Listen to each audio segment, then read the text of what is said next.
কেমন আছেন সবাই? পুষ্পিত পৃথিবীর নতুন ব্লগটি দেখার জন্য সবাইকে সাদর আমন্ত্রণ। আজকে আবার একটি ডিনার রেসিপি নিয়ে আপনাদের সামনে চলে এসেছি। আজকে হঠাৎ মনে হলো অন্য কিছু খাবো না। আজকে সারাদিন আমরা আসলে কোনো রাইসও খাই নাই, কোনো হেভি মিলও হয় নাই, তো ভাবলাম সন্ধ্যার দিকে খাবারটা একটু হেভি হওয়া দরকার। সেজন্য রাইস ছাড়া অল্টারনেটিভ কী করা যায় চিন্তা করার পর ভাবলাম যে পুম্পির খাওয়া যেতে পারে। পুম্পির আসলে একটা টার্কিশ ডিশ, সেটার অনুকরণে অ্যাডাপ্টেড একটা রেসিপি আজকে আপনাদের সাথে আমি শেয়ার করব কিভাবে বানাই। হয়তো দেশে আপনারা এটা বানায় খাইতেও পারেন, মাঝে মাঝে ভাত বা রাইস নুডলস এসবের অল্টারনেটিভে খেতে ভালোই লাগে। এটা চলুন শুরু করা যাক। আচ্ছা, টার্কিশ কুম্পির যে মেইন উপাদান সেটা হচ্ছে আলু। আলুগুলোকে প্রথমে ছোকলা সহ ভালো করে ধুয়ে সিদ্ধ করে নিতে হবে। আমি 40 মিনিটের মতো এগুলোকে সিদ্ধ করেছি, আর 1 চামচ লবণ দিয়ে সিদ্ধ করেছি যাতে হালকা লবণের ফ্লেভারটা ভিতরে আসে। এটার কারণ হচ্ছে যে এটাকে আমি এখন ওভেনে বেক করতে দিব যাতে বাইরের স্কিনটা ক্রিস্পি হয়, সেটার জন্য। দেখেন আমি একটা ছুরি দিয়ে আপনাদের দেখাচ্ছি।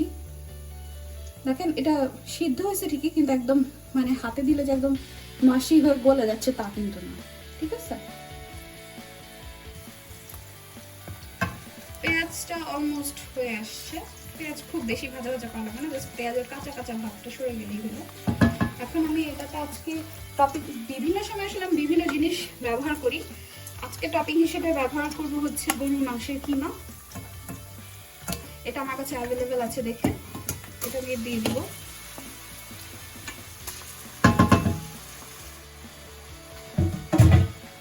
আপনারা চাইলে মুরগির মাংস কিমা বা গরুর মাংস একদম পাতলা পাতলা করে, যে বিফ সিজলিং এর জন্য আমরা করি না, ওভাবে করে কেটে মুরগির মাংস পাতলা করে কেটে দিতে পারেন, কোনো সমস্যা নেই। এটা টপিংয়ে যে কোনো ধরনের মাংস যদি খেতে চান মাংস হয়ে দিতে পারেন। পাশাপাশি যদি মনে করেন না আমি একদম ভেজিটেরিয়ান খাবো, সেক্ষেত্রে মাংসের জায়গায় সবজি ইউজ করবেন। জাস্ট পিৎজা টপিংয়ে যে সবজিগুলো ব্যবহার করা হয় ওই টাইপের কোনো সবজি ইউজ করতে পারেন। অল্প করে একটু রসুন বাটা, আদা বাটা দিয়ে নিব। নর্মালি হয়তো রেস্টুরেন্টের ওরা টার্কিশ লোকরা খুব রসুন খায়, গার্লিক আরও বেশি ইউজ করে, আমি অত বেশি খাই না, আমি আদাটা বেশি খাই, তাই আমি আদার ফ্লেভারটা পছন্দ করে একটু বেশি করে আদা দিলাম। আপনারাও আপনাদের অনুমান অনুযায়ী দিয়ে নিতে পারেন। এখানে আমার আন্দাজ মতো 150 গ্রাম কিমার মতো আছে, তো সেখানে আমি আধা চা চামচের মতো রসুন বাটা এবং আধা চামচের একটু বেশি, 1 চামচ না, 1 চামচ থেকে কম 1 চামচ আদা বাটা দিয়ে নিলাম। এই কিমা তৈরিতে আসলে বেশি কোনো মশলা যাবে না, এটার সাথে আমি সামান্য একটু জিরার গুঁড়ো দিব, কারণ আমার কাছে মনে হয় জিরার গুঁড়োটা দিলে মাংসের ফ্লেভারটা একটু ভালো আসে, সেজন্য। এখানের ওরা খুব সম্ভবত জিরা গুঁড়োটা ইউজ করে না ভাবে এটার ভিতরে, মেনলি গার্লিক দিয়ে খুব রান্না করতে পারছেন। দেখেন একদম খুব অল্প পরিমাণে, 4 চামচের 4 ভাগের 1 ভাগ পরিমাণ জিরা গুঁড়ো দিয়ে নিলাম। এবার আমি কিমাটাকে একটু ভালো করে কষিয়ে তারপর একটু ভেজে ভেজে নিব। এই যে দেখেন কিমাটা ভাজা ভাজা হয়ে গেছে, কিমার যে কিমা থেকে একটু পানি বের হয় সেটা বের হয়ে শুকায় গেছে। কিমাটা অলমোস্ট ভাজা ভাজা। এই অবস্থায় আমি 4টা মাঝারি সাইজের মাশরুম কেটে রাখছি, আর সাথে ফ্রোজেন পিস, 4টা মাঝারি সাইজের মাশরুম আর ফ্রোজেন পিস এটা দিয়ে দিব। আর কোনো ভেজিটেবল আজকে আমি এখানে ব্যবহার করতেছি না। চাইলে আপনারা অন্য এটা ছাড়াও অন্য যে কোনো ভেজিটেবল, যেমন ফুলকপি, গাজর, তারপরে হচ্ছে বাঁধাকপি, আপনাদের পছন্দ অনুযায়ী যে কোনো ভেজিটেবল, ইনফ্যাক্ট ওরা বেগুন ভাজাও দেয়, ব্যবহার করতে পারেন, কোনো সমস্যা নাই। আচ্ছা, এইটা যেহেতু একটু ড্রাই ড্রাই মনে হচ্ছে, যেন আমি এটাতে একটু পুরো রেডিমেড দোকান থেকে কেনা যে টমেটো পিউরি সেটা একটু ব্যবহার করবো, খুব বেশি না, অল্প পরিমাণে, যাতে আবার একেবারে লিকুইফাইড না হয়ে যায়।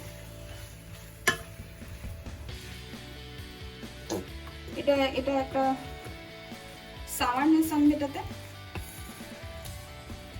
প্লাস এই টেস্টটা আসলে ভালো লাগবে। আচ্ছা, আমি কিন্তু এখন এটাতে লবণ দিই, এখন আমি লবণ দিয়ে দিব একটু।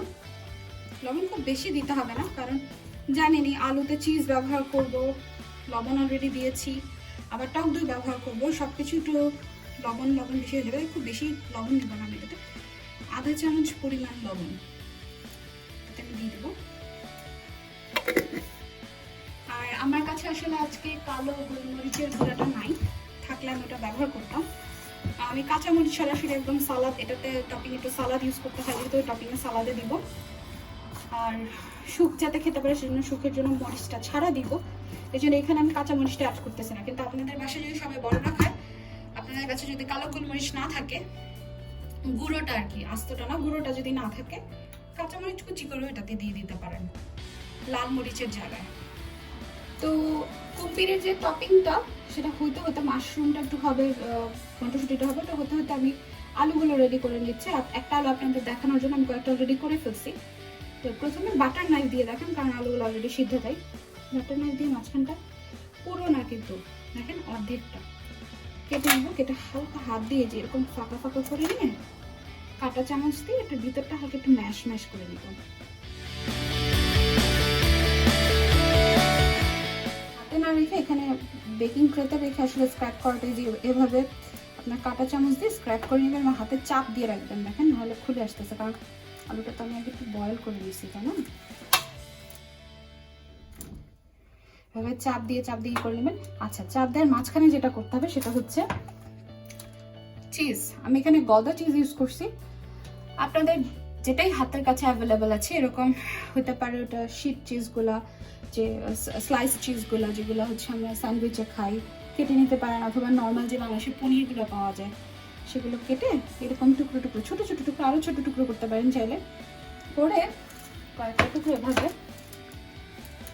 স্ক্র্যাপের ভিতর ঢুকাই দিতে হবে, কারণ আর হিটে এটা গলে আলুটাকে স্টিকি বানাবে এবং ওটার টেস্টটা খুব অন্যরকম একটা ভালো টেস্ট আনবে। দেখেন এভাবে করে আমি স্ক্র্যাপ করে, আসলে উদ্দেশ্য হচ্ছে চিজটাকে এটার ভিতর ভরে দেয়। হ্যাঁ, ভেঙে যেতে পারে আলু, একটু চেষ্টা করুন পুরো না ভাঙতে। হাত দিয়ে ভাবে, যেহেতু আলু জানেনি, হাত দিয়ে শেপ করা পসিবল, শেপ করে বাস।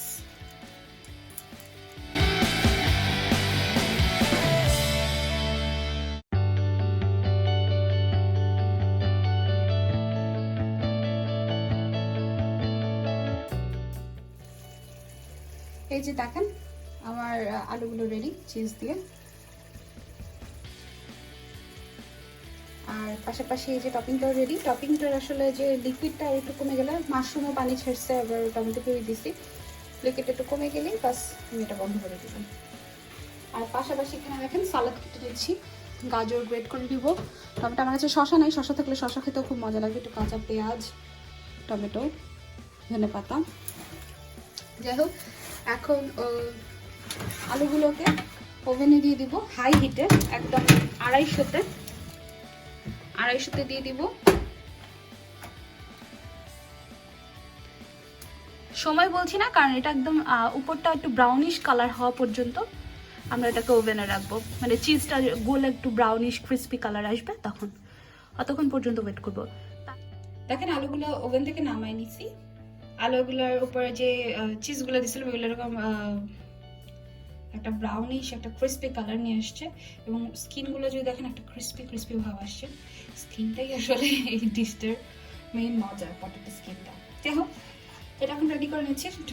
যে টপিংটা আমরা রেডি করছিলাম কিমা দিয়ে, মাশরুম দিয়ে, জাস্ট এভাবে ছড়াই নেবেন। ভেজিটেবল দিলেও এটা, আরও ভেজিটেবল দিলে তো ভালো লাগবে ডেফিনেটলি। বেশি হবে না, সামান্য পরিমাণই, তো লাগবে না। কিছুটা মায়োনিজ আমি এখানে ইউজ করবো। মায়োনিজ চাইলে আপনারা দিতেও পারেন, চাইলে নাও দিতে পারেন, কোনো সমস্যা নাই, কারণ লাস্টে যাতে আমি একটু ইয়োগার্টও ইউজ করবো, ইয়োগার্টটাই এটা মেইন টেস্টটা আমার।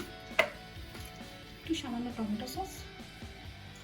আর দেখেন এই যে সালাদ বানাই নিচ্ছি, আমার কাছে শসা নাই, গাজর ছিল অ্যাভেলেবেল, আর টমেটো ছিল, পেঁয়াজ, কাঁচামরিচ, ধনে পাতাটা ফ্রেশনেস আনবে। কারণ হচ্ছে যদি পুদিনা পাতা থাকে পুদিনা পাতাও ইউজ করতে পারেন, ভালোই লাগবে, খারাপ লাগবে না। যদি খালি শসা থাকে বাসায়, শসাও কুচি করে দিতে পারেন, খারাপ লাগবে না। আমার এখানে যে টক দইটা, চিনি ছাড়া পুরোপুরি টক দই, ক্রিমি টক দইটা এখানে ইউজ করবো। চাইলে কেউ সালাডটা পুরোপুরি ইতে মাখাই করতে পারেন, টক দই দিয়ে মাখাই করতে পারেন, কোনো সমস্যা নেই। চাইলে আমার মতো এরকম আলাদা দিয়ে দিতে পারেন। আর একটু সামান্য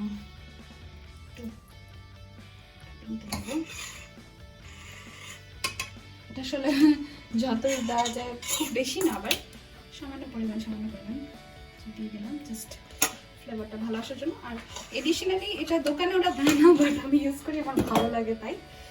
ডিম পোচ করে নিয়েছি কুসুমটা রানী রেখে, এটা উপরে দিয়ে দিব। দেখতেও ভালো লাগে, খেতেও ভালো লাগে, সেই জন্য তৈরি হয়ে গেল আমাদের আজকের রাতের ডিনার। টার্কিশ কিংবা মেক্সিকান না, বাংলাদেশি ফ্লেভার ইনক্লুডেড কুম্পি। আজকের ভিডিওটা এই পর্যন্তই। আশা করি আপনাদের ভালো লেগেছে কুম্পির রেসিপিটা, আপনারা ট্রাই করবেন। পরবর্তী ভিডিও দেখার আমন্ত্রণ জানিয়ে এখানে শেষ করছি। সবাই ভালো থাকবেন, সুস্থ থাকবেন, নিরাপদে থাকবেন। ভালো লাগলে আমাদের চ্যানেলটি সাবস্ক্রাইব করবেন এবং এই ভিডিওতে একটু লাইক দিবেন। তো আপনাদের মতামত কমেন্টে জানাবেন।